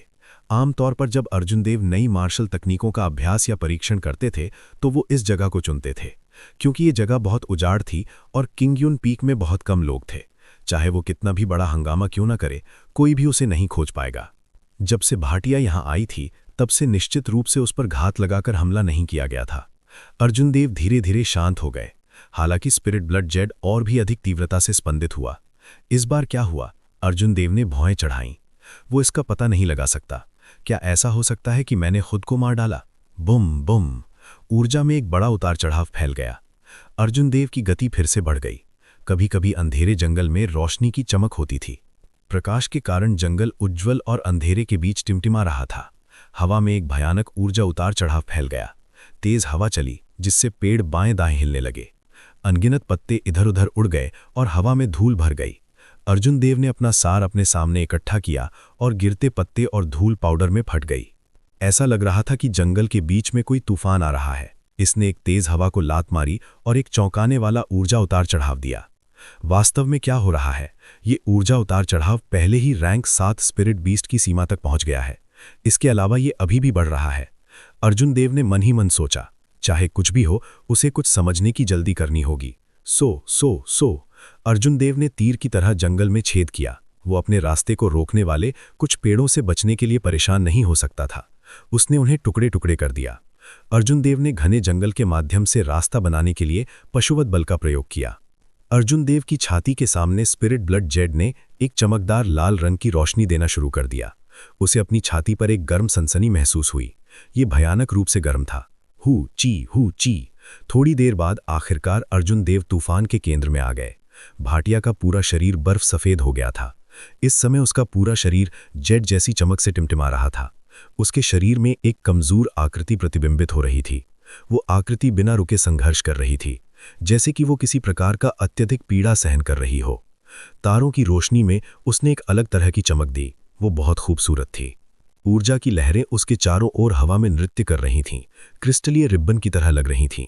जैसे ही रिब्बन नाचते थे, हवा का एक झोंका बाहर आया, जिससे एक भयानक बवंडर पैदा हुआ जो जंगल में फैल गया। जब अर्जुन देव ने ये सब देखा तो वो पूरी तरह से दंग रह गए। उन्होंने अविश्वास में कहा, यह आकार बदल रहा है। क्या ऐसा हो सकता है कि जब वो अतीत में रात में चुपके से बाहर निकलती थी तो वो आकार बदलने की कोशिश कर रही थी? ये बहुत खतरनाक है। भाटिया का साधना क्षेत्र पर्याप्त ऊंचा नहीं था। आमतौर पर आकार बदलने वाले स्पिरिट बीस्ट रैंक 8 तक पहुंचने के बाद ही इसका प्रयास करेंगे। रैंक 8 स्पिरिट बीस्ट एक मानव मार्शल सम्राट के बराबर था। इसके अलावा सफलता दर केवल 50% थी। आमतौर पर केवल वे ही जिन्होंने बुद्धि प्राप्त की थी वे आकार बदलना पसंद करेंगे। स्पिरिट बीस्ट्स के लिए आकार बदलना एक शानदार अवसर था। हालांकि ये अवसर असीम खतरे के साथ था। क्या बेवकूफ़ है, वो बहुत लापरवाह है। अगर मुझे पता होता कि ऐसा होगा तो मैं उससे रहस्यमय 9 स्वर्गीय क्रांति परिवर्तन नहीं देता। अर्जुन देव ने कुछ परेशान होकर कहा। यदि रहस्यमय 9 स्वर्गीय क्रांति परिवर्तन के लिए नहीं तो भाटिया ने कोशिश करने के लिए अपनी जान जोखिम में नहीं डाली। दुर्भाग्य से ये पहले से ही एक महत्वपूर्ण क्षण में था। इसे रोकने में बहुत देर हो चुकी थी। इससे केवल आकार बदलने की प्रक्रिया विफल हो जाएगी और भाटिया धूल में बदल जाएगी। Boom boom boom. जैसा कि अर्जुन देव सोच रहे थे, भाटिया के शरीर से प्रकाश के चमकदार स्तंभ निकले। भयानक ऊर्जा की लहरें बह गईं, जिससे आसपास के पेड़ धूल में बदल गए। बैंग। अर्जुन देव ने हथेली पर प्रहार किया और उन पर उड़ने वाली ऊर्जा तरंगों को चकनाचूर कर दिया। हालांकि जैसे ही उसने एक चकनाचूर किया, प्रकाश के कुछ और चमकते खंभे एक बढ़ती धार के साथ ऊपर आ गए। एक पीक रैंक 7 राक्षसी जानवर का हमला बहुत मजबूत था। अर्जुन देव के पास कुछ 100 मीटर पीछे हटने के अलावा कोई विकल्प नहीं था। फिर वो हवा में उड़ गया और एक पेड़ की चोटी पर उतरा। अप्रत्याशित रूप से स्पिरिट बीस्ट का आकार बदलना इस तरह के तीव्र ऊर्जा उतार चढ़ाव को आकर्षित करेगा। इसके अलावा भाटिया केवल रैंक 6 स्पिरिट बीस्ट था। यदि ये एक सच्चा रैंक 8 स्पिरिट बीस्ट होता जो आकार लेता तो ऊर्जा कितनी भयानक होती। अर्जुन देव ने भाटिया को घूर कर देखा जो प्रकाश के स्तंभ में था। उसका दिल चिंता से भर गया। इतनी मजबूत ऊर्जा के साथ अगर वो सावधान नहीं था तो उसे कुचलकर मौत हो जाती। प्रकाश का देदीप्यमान स्तंभ आकाश में उड़ता रहा और लंबे समय तक चमकता रहा। आसपास की आध्यात्मिक ऊर्जा बारिश की तरह भाटिया की ओर उड़ गई। अंत में आध्यात्मिक ऊर्जा बहुत घनी हो गई। तारों के प्रकाश के अनगिनत धब्बे हवा में तैर रहे थे। तारों के प्रकाश के घने भरे धब्बे अंधेरी रात में भव्य सितारों की तरह चमक रहे थे। भाटिया की जेड जैसी त्वचा में छोटी मानव आकृति धीरे धीरे स्पष्ट हो गई, जैसे ही आध्यात्मिक ऊर्जा अंदर आ गई। अब इसमें केवल अंतिम चरण का अभाव था, स्वर्गीय तथा पृथ्वी के बपतिस्मा को स्वीकार करना, इससे पहले कि ये वास्तव में आकार ले सके। स्वर्गीय तथा पृथ्वी के बपतिस्मा, इसे स्पष्ट रूप से कहें तो स्वर्गीय दाऊस की सजा थी। ये कदम सबसे खतरनाक था। स्पिरिट बीस्ट और इंसान हेवनली दाऊस द्वारा बनाई गई पूरी तरह से असंबंधित प्रजातियां थीं। भले ही कोई इंसान स्पिरिट बीस्ट बनना चाहता हो या स्पिरिट बीस्ट इंसान बनना चाहता हो, ये स्वर्गीय दाऊस के लिए एक बड़ी चुनौती थी। यदि वो स्वर्गीय दाऊस की लड़ाई में जिंदा रह सकता है तो न केवल वो सफलतापूर्वक बदलने में सक्षम होगा, इसके अलावा वो स्वर्गीय दाऊस का एक निशान भी चुरा सकता है और कर्म भाग्य प्राप्त कर सकता है, जिससे उसे भविष्य में असीमित क्षमता प्राप्त हो सकती है। अर्जुन देव ने ऊपर देखा और आकाश में असीम बादलों को मंथन करते देखा।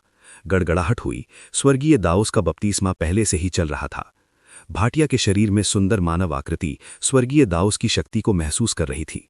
वो पालथी मारकर बैठ गई और चुपचाप रहस्यमय 9 स्वर्गीय क्रांति परिवर्तन तकनीक प्रसारित की। भाटिया के शरीर के चारों ओर एक पतला सुनहरा प्रभामंडल दिखाई दिया, जिससे उसके जेड जैसे शरीर को एक गरिमामय और पवित्र एहसास हुआ। अर्जुन देव ने तेजी से भयानक विद्युत शक्ति और दबाव एकत्रित होते देखते हुए भारी भौहें चढ़ाईं। उसका दिल धीरे धीरे उसके गले तक पहुंच गया। वो अविश्वसनीय रूप से घबराया हुआ महसूस कर रहा था। बूम! लगातार एकत्रित हो रही बिजली अंत में एक महत्वपूर्ण बिंदु पर पहुंच सकती है। फिर ये फट गई। एक सिल्वर सांप आकाश को फाड़ते सीधे भाटिया की ओर बढ़ रहा था। जब निडर बिजली सुनहरे प्रभामंडल से टकराई तो उसने एक तेज आवाज दी। धूल के अनगिनत कण आसपास की जमीन से उड़ गए और एक पल में हवा में भर गए, जिससे अर्जुन देव की दृष्टि पूरी तरह से अस्पष्ट हो गई। जमीन कांपने लगी। अर्जुन देव जिस पेड़ पर थे वो जोर से हिल गया। अर्जुन देव पेड़ की चोटी पर खड़ा था। उसका शरीर इसके साथ चला गया जैसे कि वो अगले ही पल में उड़ जाएगा।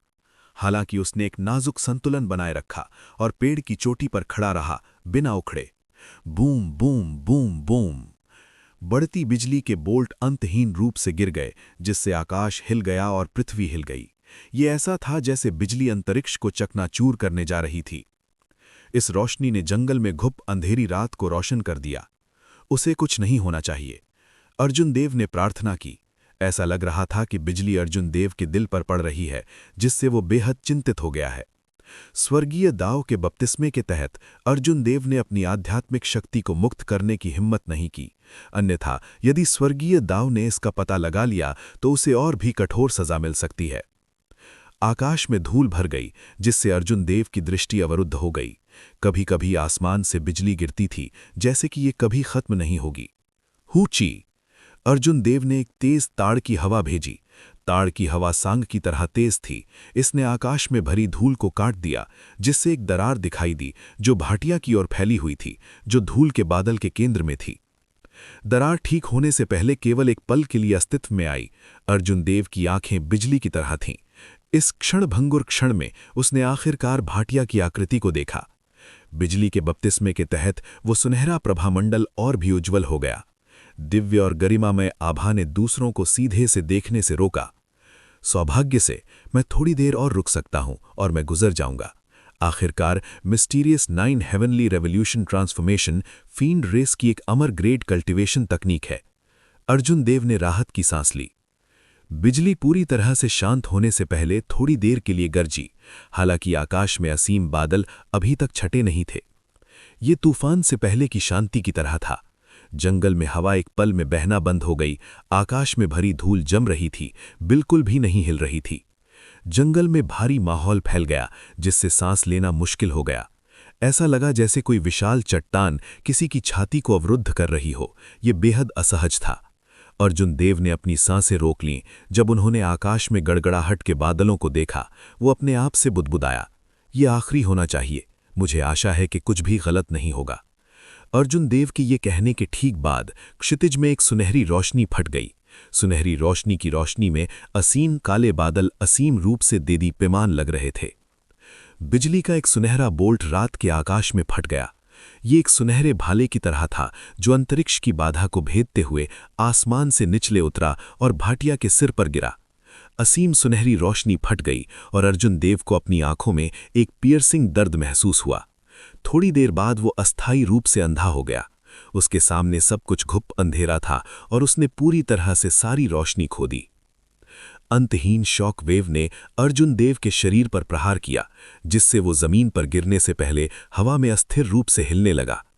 अर्जुन देव ने अपनी आध्यात्मिक शक्ति का विस्तार किया और उनके मन में उनका परिवेश प्रकट हो गया।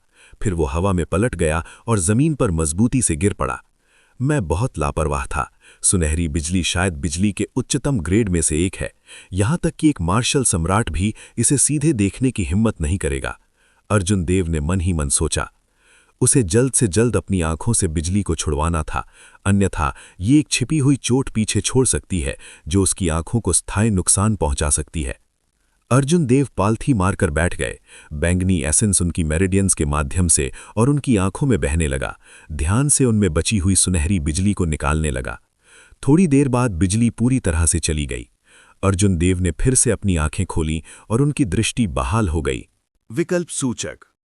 एक चिल्लाहट के साथ अर्जुन देव जमीन से उठे और तेजी से उस स्थान की ओर उड़ गए जहां सुनहरी रोशनी उतरी थी। आसमान में भरी धूल धीरे धीरे छट गई। धूल के बीच में एक आदर्श और बेदाग लड़की का शरीर अर्जुन देव की दृष्टि में बिना किसी कपड़ों के एक भी टुकड़ा दिखाई दिया। लड़की केवल 14 या 15 साल की थी। उसकी त्वचा बर्फ की तरह नर्म थी और उसके नाजुक चेहरे की विशेषताएं उसके छोटे अंडाकार चेहरे से मेल खाती थीं। वो बहुत नाजुक और प्यारी लग रही थी। उसकी आंखें कसकर बंद थीं और उसकी मोटी पलकें उसके गालों पर पंखे के आकार की 2 छायाएं डालीं। जैसे ही वो सांस लेती थी, उसकी पलकें तितली के पंखों की तरह कांपने लगीं। लड़की ऐसे लग रही थी जैसे वो सो रही हो। जब अर्जुन देव ने भाटिया के जीवन की आभा को महसूस किया तो उन्होंने राहत की सांस ली। उसने यूनिवर्स रिंग से कपड़ों का एक सेट निकाला और भाटिया के शरीर पर रख दिया। अर्जुन देव ने उसे अपने आलिंगन में ले लिया। उसके कोमल और नाजुक शरीर में एक युवा लड़की की युवा और प्यारी आभा थी। इससे किसी का दिल कांप जाएगा। अर्जुन देव ने एक गहरी सांस ली और अपने हृदय की तीव्र आग को शांत किया। ये एक शारीरिक प्रतिक्रिया थी जो सभी पुरुषों की होगी। अर्जुन देव वापस अपने आंगन में चले गए। इतना बड़ा हंगामा करने के बाद कुछ लोगों को चौंकाने से बचना मुश्किल होगा। उसे इस जगह को जल्दी से छोड़ना पड़ा। अर्जुन देव ने भाटिया को उठाया और blue dragon cloud soaring art को अंजाम दिया। वो जमीन पर उड़ गया और दोनों तरफ के दृश्य उसकी दृष्टि से आगे निकल गए। कुछ समय पर अर्जुन देव के गोद में छाई भाटिया ने अचानक अपनी आंखें खोलीं। जब उसने अपनी आंखें खोलीं तो उसके प्यारे चेहरे पर एक मोहक हवा थी। उसकी आंखों के कोने थोड़े मुड़े हुए थे और उसकी भौएं उसके मंदिरों तक पहुंच गईं। ये मनोरम फीनिक्स आंखों की एक जोड़ी थी।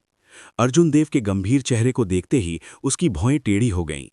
उसकी आंखें जिज्ञासा से भर गईं और उसके होंठ एक फीकी मुस्कान में बदल गए। उसने नीचे देखा और अर्जुन देव के पतले होंठों पर ध्यान केंद्रित किया। ऐसा लग रहा था जैसे उसने कुछ सोचा हो। अचानक भाटिया ने अर्जुन देव के गले में अपनी कोमल बाहों को पकड़ लिया। उसके लाल होंठ थोड़े अलग हो गए और उसके बर्फ सफेद दांत अर्जुन देव के होंठों पर थोड़े से गिर गए। स्थिति में अचानक बदलाव और होंठों के कोने पर हल्का दर्द होने से अर्जुन देव का सार बिखर गया। वो लगभग जमीन पर गिर गया। महत्वपूर्ण क्षण में उसने खुद को स्थिर करने से पहले जल्दी से अपना सार तितर-बितर कर दिया। भाटिया ने अपने दांत छोड़े और एक मुस्कान प्रकट की। उसका चेहरा गर्व से भरा हुआ था। अर्जुन देव के होंठों पर खून की एक छोटी सी धारा दिखाई दी। ये भाटिया के अपने निचले होंठ को काटने का परिणाम था। एक दिन में उसे 2 लड़कियों ने जबरदस्ती चूमा था। अर्जुन देव को समझ नहीं आ रहा था कि हंसना है या रोना है। अर्जुन देव के चेहरे के भाव ने उनके होंठों के कोने के घाव को प्रभावित किया। इसने तुरंत अर्जुन देव को दर्द में हवा की सांस चूसने के लिए प्रेरित किया। ये एक सामान्य प्रकार का दर्द नहीं है। इस लड़की ने ये कहाँ से सीखा? जब भाटिया ने अर्जुन देव के चेहरे पर दर्द के भाव देखे तो उसने संदेह से कहा, बड़े भाई अर्जुन देव, क्या गलत है? ऐसा लगता है जैसे आप दर्द में हैं। हालांकि जब बड़ी बहन सौम्या ने आपको चूमा तो आपकी अभिव्यक्ति बहुत सहज थी। क्या ऐसा हो सकता है कि भाटिया ने कुछ गलत किया हो? शायद इसलिए क्योंकि ये पहली बार था जब वो बोल रही थी, या शायद इसलिए क्योंकि उसने अर्जुन देव के चेहरे पर दर्द के भाव देखे थे कि भाटिया की अपरिपक्व आवाज बहुत डरपोक और भयभीत लग रही थी। अर्जुन देव को अचानक समझ में आ गया, तो ऐसा है, हालांकि आपने उससे ठीक से नहीं सीखा। उसने केवल मुझे हल्के से थपथपाया, मुझे नहीं काटा। हालांकि अर्जुन देव ने स्वाभाविक रूप से ये शब्द अपने दिल में कहे। अर्जुन देव के लिए ये बात उन्हें सीधे समझाना अच्छा नहीं था। इसके अलावा जब रूपांतरित भाटिया का सामना करना हो तो अर्जुन देव के लिए इसकी आदत डालना असंभव था। आप गलत नहीं हैं, हालांकि आप दूसरों के साथ लापरवाही से ऐसा नहीं कर सकते। आप इसे केवल किसी ऐसे व्यक्ति के साथ कर सकते हैं जिसके साथ बहुत गहरी संबंध है। अर्जुन देव ने लंबे समय तक सोचने के बाद कहा। भाटिया ने सिर हिलाया। उसके प्यारे चेहरे ने एक समझदार अभिव्यक्ति प्रकट की। उसने मधुर और अपरिपक्व आवाज में कहा, मुझे पता है, बड़ी बहन सौम्या को बड़े भाई अर्जुन देव पसंद है, इसलिए वो ऐसा कर सकती हैं। मुझे बड़े भाई अर्जुन देव भी पसंद हैं, इसलिए मैं ऐसा कर सकता हूँ। बड़े भाई योगेंद्र शर्मा को बड़ी बहन बलवीर सिंह भी पसंद है। मैं अक्सर उसे चुपके से बड़ी बहन बलवीर सिंह को चूमते हुए देखता हूँ। अर्जुन देव को सिरदर्द महसूस हुआ। जितना वो अधिक समझाता, वो उतना ही अधिक उलझता गया। हालांकि अंत में उसे समझ में आ गया कि भाटिया ने ऐसा क्यों किया।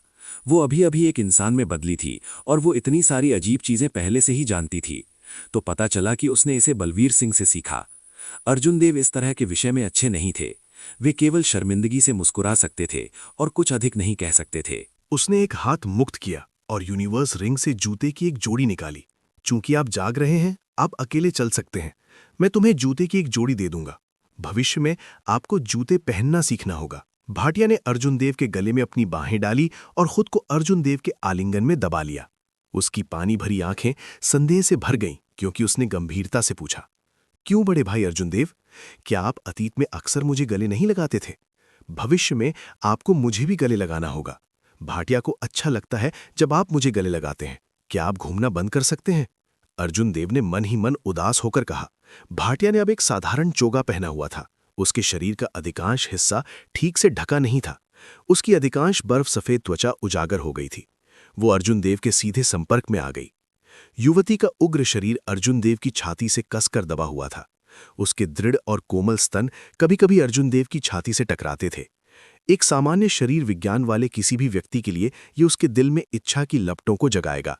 ये विशेष रूप से अर्जुन देव से पहले की लड़की के लिए था। वो नहीं जानती थी कि उसकी वर्तमान हरकतें एक आदमी में किस तरह की उत्तेजना पैदा करेंगी। अर्जुन देव ने अपनी आंखें बंद कर लीं और बहुत देर तक कड़ी मेहनत की, इससे पहले कि उनके दिल में धधकती लौ शांत हो गई। थोड़ी देर बाद उसने अपनी आंखें खोली और शांति से कहा, ठीक है, लेकिन आपको मुझसे वादा करना होगा कि मैं हिलूंगा नहीं। क्या तुम समझ रहे हो? भाटिया ने आज्ञाकारी रूप से सिर हिलाया। भाटिया नहीं हिलेगा। भाटिया बहुत आज्ञाकारी है। मैं निश्चित रूप से नहीं हिलूंगा। अर्जुन देव ने जो जूते निकाले थे उन्हें हटा दिया और भाटिया के शुद्ध चेहरे को देखा। आत्मा को झकझोर देने वाली आंखों की उस जोड़ी ने उसे असहाय रूप से मुस्कुराया। अर्जुन देव ने मन ही मन सोचा, भले ही मैं नहीं हिलूं, फिर भी वो एक घातक प्रलोभन है। दुर्भाग्य से इस लड़की को अब कुछ भी समझ में नहीं आता है। भविष्य में मैं उसे बलवीर सिंह के साथ नहीं रहने दे सकता। मुझे उसे और अधिक सिखाना है। अपनी भावनाओं को सुलझाने के बाद अर्जुन देव ने blue dragon cloud soaring art को फिर से अंजाम दिया और अपने आंगन की ओर उड़ गए। अर्जुन देव और प्रभांशु के जाने के कुछ ही समय बाद दो लाल रंग की रोशनी उस जमीन पर पड़ी जहां भाटिया बदल गया था। इन दोनों लोगों ने लाल रंग के बैटल आर्मर और स्कारलेट क्लोक पहने हुए थे।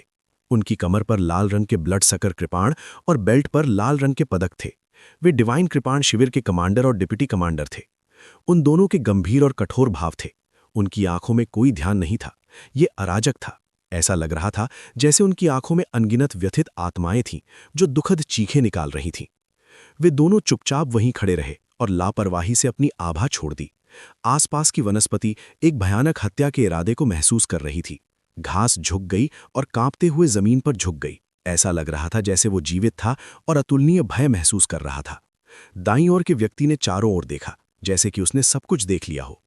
थोड़ी देर बाद उन्होंने कहा, बड़े भाई, ऐसा लगता है कि सुनहरी बिजली वाकई यहीं से आई थी। आवाज कुछ कर्कश थी, लेकिन वो बहुत स्थिर थी। बोलने वाला व्यक्ति डिवाइन कृपाण शिविर का डिप्टी कमांडर तेज सूर्या था। जिस व्यक्ति को बिग ब्रदर के रूप में संबोधित किया गया था, वो डिवाइन कृपाण शिविर का वर्तमान कमांडर सिमेश था। सिमेश ने अपनी आंखें बंद कर लीं और उसके शरीर से एक लाल रोशनी निकली जो नंगी आंखों से अदृश्य थी। जब लाल रोशनी उसके शरीर में लौटी तो उसने कहा, सुनहरी बिजली वास्तव में स्वर्गीय दाओस की शक्ति है। इस व्यक्ति के लिए स्वर्गीय दाओस की इतनी तीव्र शक्ति का सामना करने के लिए वो मुरोंग चोंग से कमजोर नहीं है। हर कहानी एक अंत तक पहुंचती है, लेकिन कुछ कहानियां दिल में बस जाती हैं।